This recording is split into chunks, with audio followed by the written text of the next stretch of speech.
Assalamu alaikum. Welcome to the LUMS NOP Chronicle podcast. I'm Suleiman Shahid. I'm an associate professor of computer science at LUMS. Today in this podcast, we'll talk about National Outreach Program, which is LUMS flagship program. We'll talk about how this program started, how it got strengthened over time, and what the future of this program is. Today with us, we have Dr. Arshad, who is Vice Chancellor of LUMS and who has played a critical role in improving the quality of this program in his tenure. Thank you very much, Dr. Arshad, for coming and joining us for this podcast. So I'll start with this question you may have been asked multiple times also. Very often people see LUMS as an institution for the wealthy people. What LUMS is doing and has done to make itself accessible to the people coming from diverse backgrounds and financially underprivileged backgrounds? Thank you very much, Suleiman, and thank you for having me, and delighted to be here to talk about our flagship signature program that I think is now being recognized globally for its extraordinary features that differentiate it from other outreach programs. Many universities have them. So ये आपने सवाल बहुत अच्छा पूछा है कि लोगों का impression ये है कि LUMS is for rich people, rich families, and that we are just happy with that because our funding comes from private sector. We don't get anything from the government.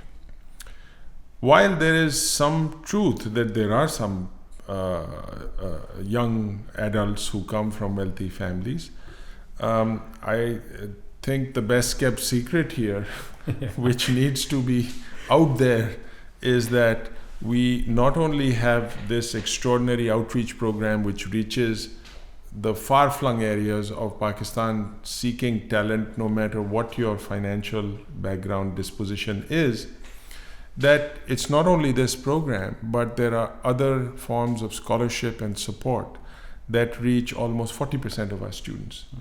So when you think about socioeconomic backgrounds of our students who join LUMS, it is the whole gamut. You have people here who have salaries of maybe equivalent of $300 a month, supporting a family of 6. They are sending their students here. You have people here who can barely put food on the table. They are sending their children here. You have people who have mortgages and other liabilities and debts. They are sending their children here. Why do they do that? Why would they want to tie up all of their assets in their children's education? I think the answer to that question, if you're a parent, is very easy, because you want a better life for your children, and you'll do anything you can for them. And Pakistan में जो family nucleus unit है वो ज़बरदस्त है. People really care, and they want to help future generations live better lives.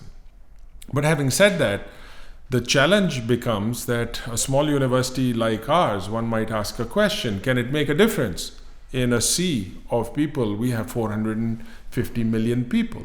We are a school or a university of 5,500. So you might say, well, what difference does that make? And the answer partly lies in the NOP program.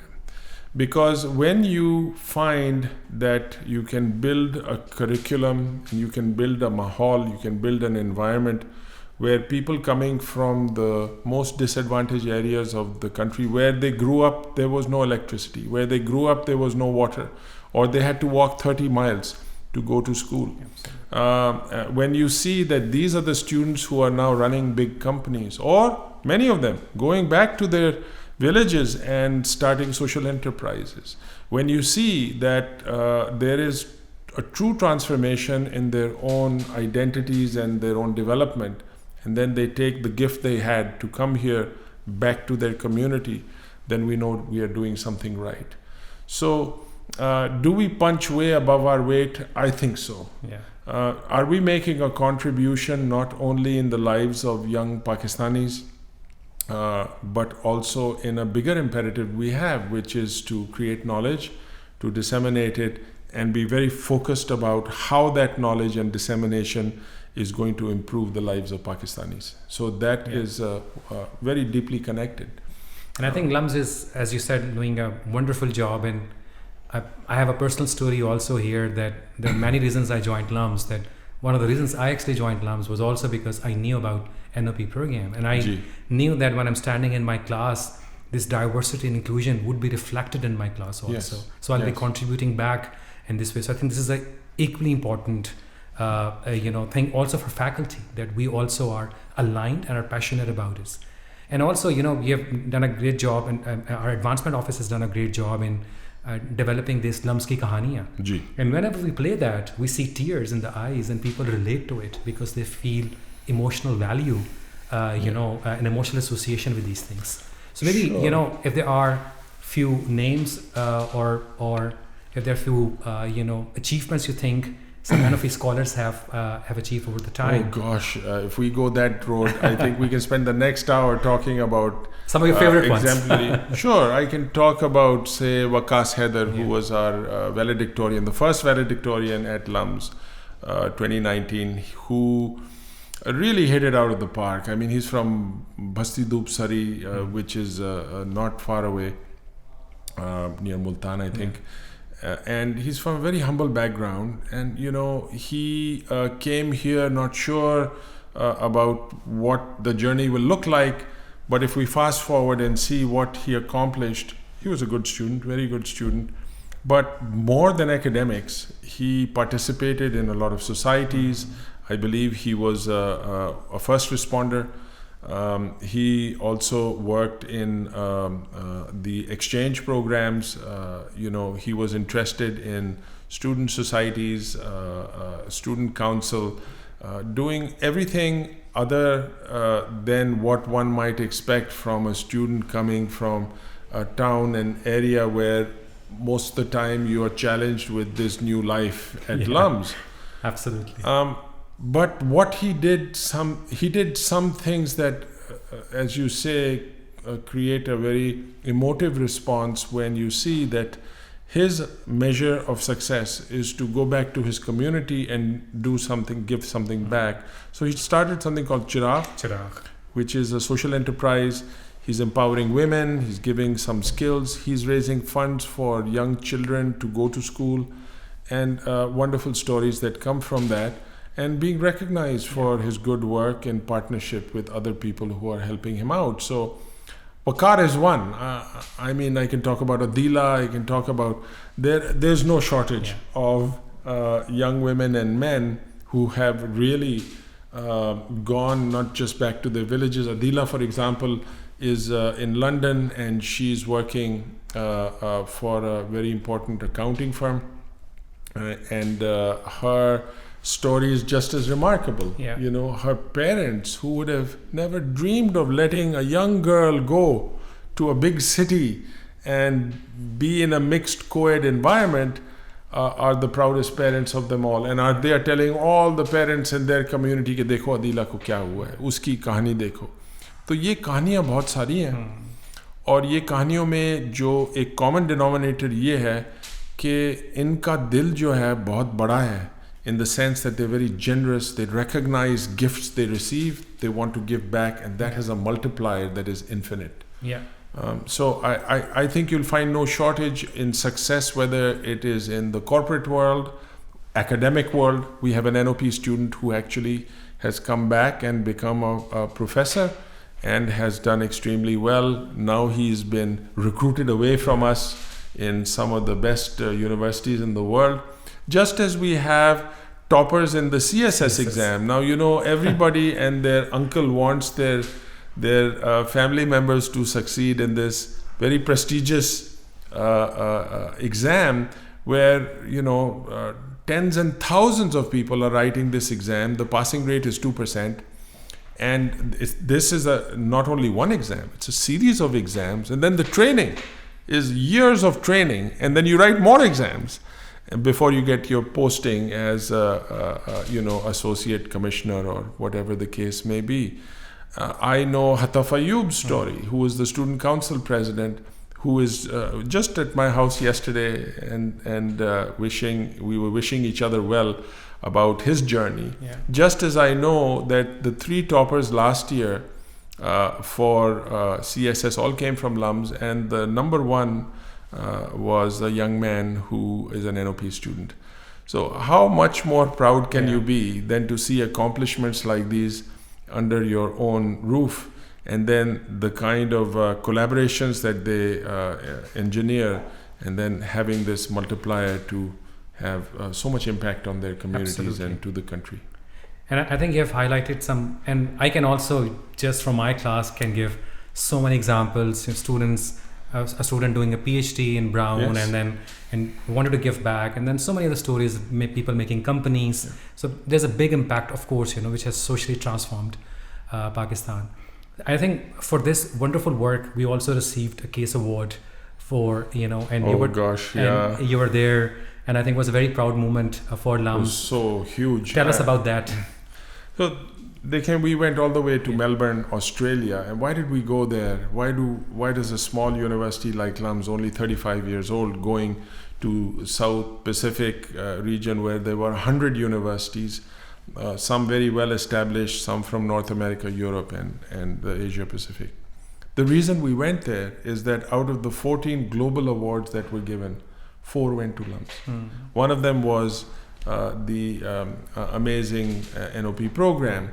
And I can tell you, in that conference, everyone was just talking about LUMS.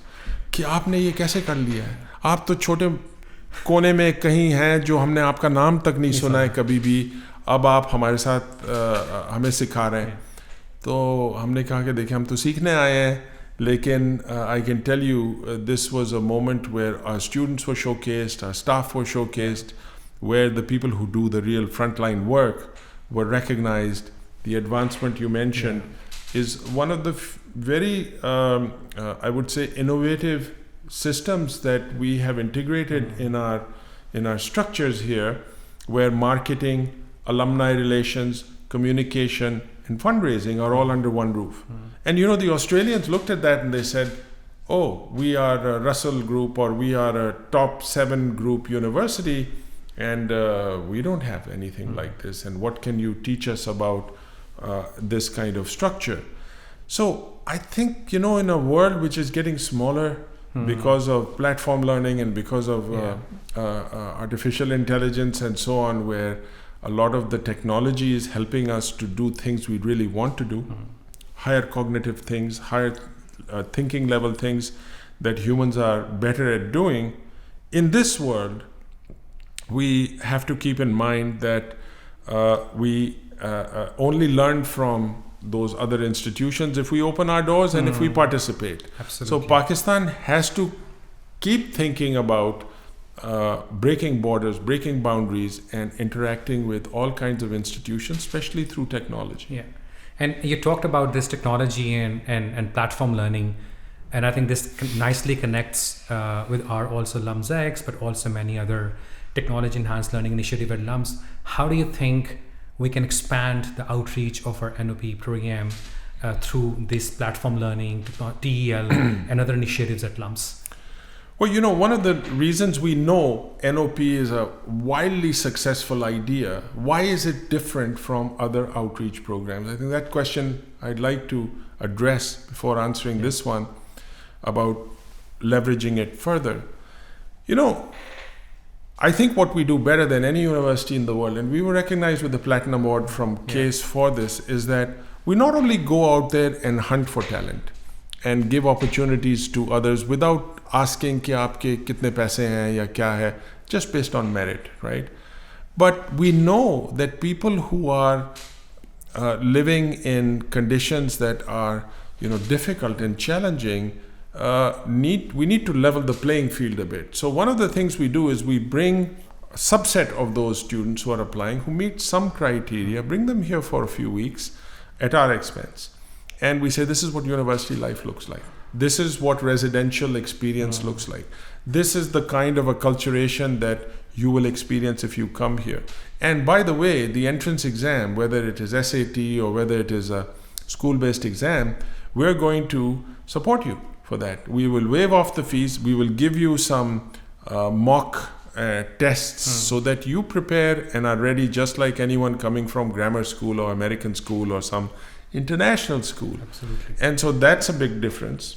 But the other thing, which I think is even more important, is that our program is not only to get students in the door, but it's also what happens when they begin their journey here. So the support systems for outreach begin on the day they arrive here, all the way till the day they graduate, whether it is to do with integration with other ethnicities, languages, and most of all, it's the students who are from affluent families who are learning more than what they are. They're learning about their habits, they're learning about their language and culture, they're learning about ways in which they have been raised, and that has a great impact for being an inclusive institution and celebrating diversity. And I think the faculty are learning just as much. Absolutely. There's so many examples that faculty never knew until they listened to these stories from people in the NOP program and elsewhere who are telling them कि देखें हमारे घर में तो इस तरह नहीं होता है और हमारे माहौल में इस तरह की आदतें हैं, हम इस तरह काम करते हैं, and we also then want to know how can we be better people as a result of learning from these cultures that have been tested over time. Right, and their ways of survival has been based on collaboration and community work. And so when we go to these different parts of the country and see this playing out, it is that learning and teaching that gives this immersive experience for our students, which we are very, very proud of. Excellent. And taking it forward, you think that technology can work as a booster? Well, absolutely it can. I mean, technology can provide that lever that allows you access to information, to data, to experts, to ways of engagement that you couldn't do before. Definitely. But technology has another role to play. And this, I think, has to do with the nation in terms of quality. We LUMS decided to champion a particular initiative, which was to ask universities to build asynchronous courses, right, that will be part of the core curriculum that HEC is right now welcoming. In that core curriculum, who is going to ensure for quality, right?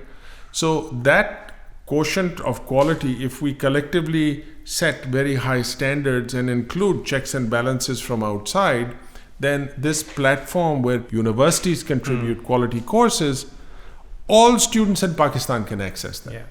So the courses that you are leading through LUMS and that others are making are going to become accessible at no cost to all young Pakistanis. They are LUMS courses, they are NUST courses, Aga Khan courses, ComSat courses, UET courses. That is the vision of trying to level the playing field, to increase accessibility at a level where every student has a chance to take quality courses, irrespective of which university they're in. So those are the kinds of collaborations that we need to do together, and where technology plays a very important role in giving access to these types of programs and courses. Absolutely. Dr. Arshad, we talked about financial inclusion a lot. How else is LUMS contributing to this diversity on campus, both in terms of student hiring, but also campus experience? Well, it's really interesting for me that when I see LUMS students going, say, to a Canadian university or to an American or UK university, they are just ready to work at the restaurant, or they will work as a security guards, or they will work to do all kinds of jobs. Somehow they don't feel that need to do so in Lahore, in LUMS, in Pakistan. We've been trying to change that mindset. And I think the term that we use of to earn while you learn makes a lot of sense, especially for students who know their families are struggling. Why not give them opportunities to work on campus? And that's what we've been doing through the Pedagogical Partnership Program.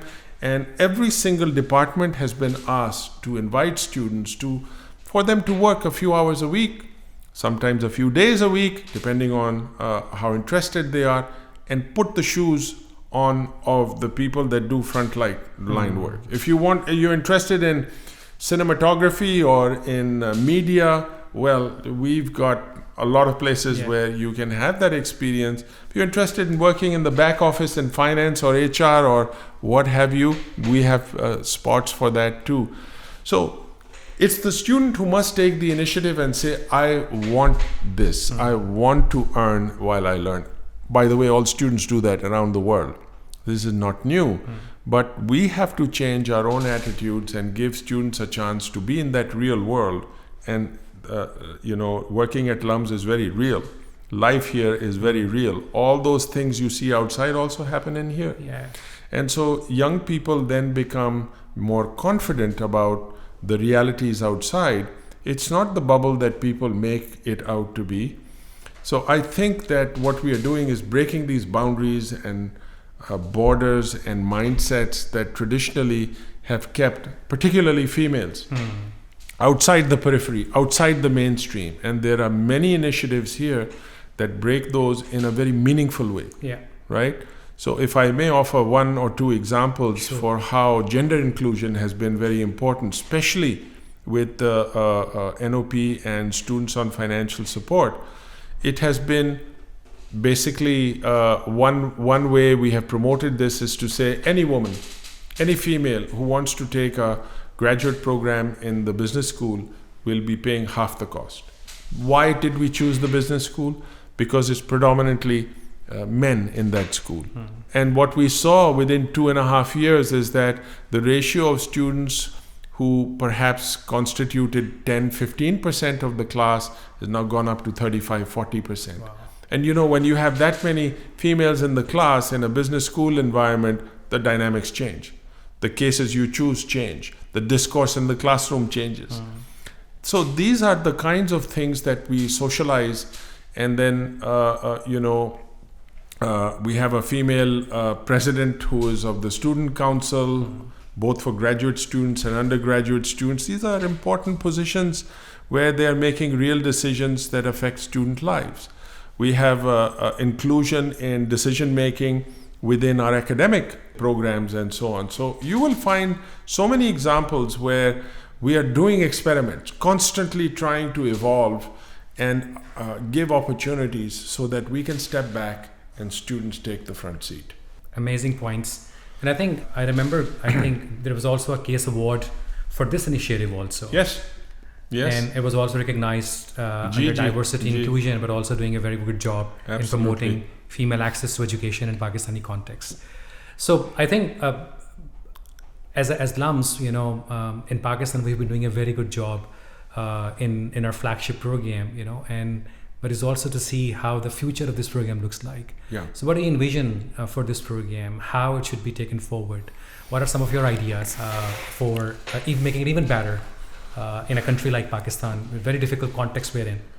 It is a very difficult context, and the fundamentals are that if you're getting no support from the government, if you're getting no endowments from outside, there was a time when we did get help from DFID or from USAID or from other organizations. That money is gone, it's dried up. So then how do you sustain a need-blind support program where you will not deny anyone admission if they meet your merit standards? So the financial sustainability aspects become very important for the university. We are spending over ₹1 billion each year for our scholarship and for supports. And we constantly go out to corporates, we constantly go out to different organizations to support us. I think we have to really think outside the box if we want to have a strategy that will truly sustain this very valuable piece of our thinking, which is diversity and inclusion. If we want to have access and promote and celebrate diversity, we have to go beyond Pakistan. We have to think of NOP international. We have to think about NOP in far-flung areas. And internationalization, I think, is a way to go because, we have so many neighbors that are willing to come here. Some not, some others yes. So, what's wrong with having students from Sri Lanka and China and Central Asia and Iran, and the list goes on. And they are interested. but some of them can afford and some of them cannot. And we need to figure out how to move in that direction so that we have even more diversity. We don't have enough international students, in my opinion, as we stand today. And this is a potential area for growth. It's also one of our pillars of strategic thinking in the next 10 years. So you will see a lot of action in this direction. The other thing is that, if you're not going to have, if you don't let your imagination go wild, then you'll be stuck in your problem space. Pakistan में मेरा तजर्बा ये हुआ है कि बार बार हम अखबार पढ़ते हैं और उसमें कोई ख़राबी नहीं है, other than all the headlines are taking you into a problem space and you're constantly saying, oh my God, this is such a terrible place, this is, ये और गंदगी हो गई, ये और ख़राबी हो गई. देखें, जितनी challenges होती हैं, जितनी ख़राबियाँ होती हैं, उसके पीछे बहुत सी अच्छाइयाँ होती हैं और वो अच्छाइयाँ don't make the headlines. And especially the challenges, if you flip them, you see there are so many opportunities where those challenges are. So Pakistan is a young country. Let's not forget that. We're only 75 years old. And this is a young university and there are so many young people. So I think we have to have the patience and we have to ask ourselves, how are we going to have these islands of excellence if we think big, if we dream big? And as some famous artist once said, that whatever you imagine becomes real. Yeah. And that only happens if you imagine. Yeah. So I would urge of my fellow Pakistanis, I would urge my colleagues to not be constrained by the bad news. Don't think about leaving Pakistan. This is not the time to go. This is the time actually to look for all those opportunities that are being created by people who are too scared to stay here. These are wonderful, wonderful opportunities ahead for you.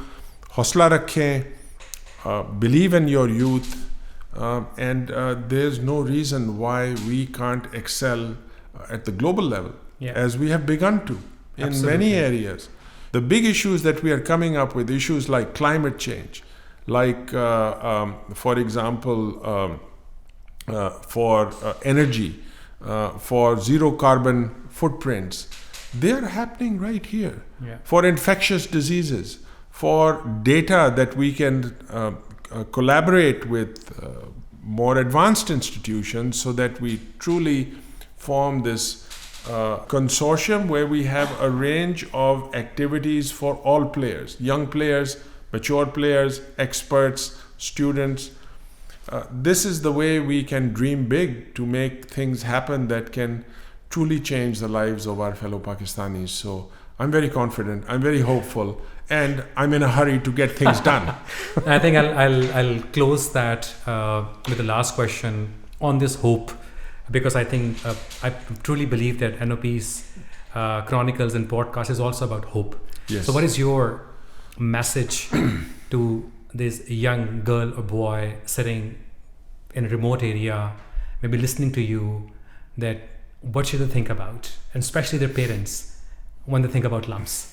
If I may, I would flip the question. Okay. First, I would tell the people who don't go to those far-flung areas to go and meet these young women and men. Yeah. Sometimes, believe me, their lifestyle is much better than yours. They live longer.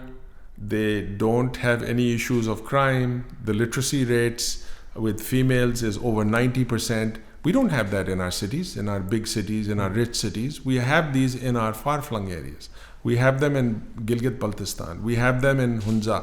We have them in Skardu. We can learn from our own brothers and sisters. I think the onus is on us to learn from them as much as it is from them to learn from us. So मेरा पहला तो observation यही होगा कि आप ज़रा और humble हो जाएं और उन लोगों के पास जाके दिल खोल के उनसे सीखें जो आप सिखा सकते हैं, ज़रूर सिखाएं. वो भी बहुत तैयार हैं सीखने के लिए. अभी चीफ मिनिस्टर ने हमें बुलाया था, आपको पता है, आप खुद ही गए थे गिलगित. वहाँ पर 50 हमारे स्टूडेंट्स गए हैं हाई स्कूल्स में जाके. They are infusing the love for IT and for artificial intelligence and so on. I mean, we all have a role to play, So my hope especially for the NOP program, is one where we truly give them the honor and the dignity that they deserve. And we learn from them and invite them for not 1 cup of tea, 2 cups of teas, but 3 cups of teas. आपको अपने बल्ती भाई और बहन यही बताएंगे कि अगर आपको तीसरी प्याली चाय वो पिला रहे हैं तो देन फिर दोस्ती ज़रा बढ़ गई है. तो इसी तरह हमने भी उनको वेलकम करना है और अपनी नज़र बढ़ानी है. और ये 1 घंटे की फ़्लाइट है, सिर्फ इतना दूर नहीं है. और सब कहते हैं कि oh it's scary. It's not. We have been there now 5-6 times. And we are establishing twinning programs in these very regions. We want to go to Quetta. You're going there next week. We are going to क्या कहते हैं Sindh areas of Sindh where this is one country, this is one lifetime, and this is one chance we have to give whatever we know to our next generation and for them to take it to the next level and help others, because they are very privileged to be having this kind of opportunity. Stay in Pakistan. Pakistan Zindabad. Thank you very much, Dr. Arshad, for your time.